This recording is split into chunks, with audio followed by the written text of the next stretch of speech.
Good evening. I'm Lynn Cannon. Hope your Saturday is going well. And the clock is ticking because on Monday, everyone in Harris County must have some sort of face covering to go out in public. And to get ready, the city was handing out thousands of masks today. Our Aniela Ruiz has the story. The announcement was made Wednesday. We're taking an additional action today. Everyone in Harris County needs to wear a mask when outside their home. The major cities, major counties in Texas have already done this. The order has been set to begin on Monday, April 27th, and will last for 30 days. Judge Lina Hidalgo said anyone caught without it could be fined up to $1,000. But Saturday, the mayor said the city of Houston will not be giving citations. Police are not going to be citing people.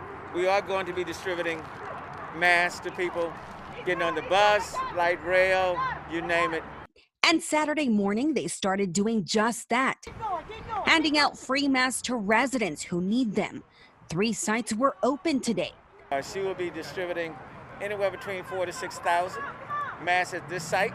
The exception to the order are people who are exercising, eating or drinking, or in a separate space, when driving, at home, or someone who has a mental or physical health issue. We have about over 200,000 to distribute, and in the last 2 days we've already distributed more than I would say 50 to 60,000, and we'll be doing a lot more.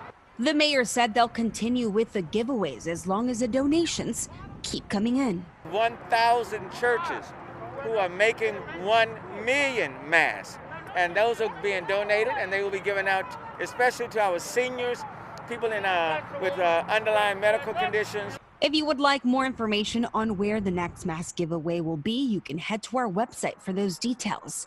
Aniela Ruiz, KHOU 11 News.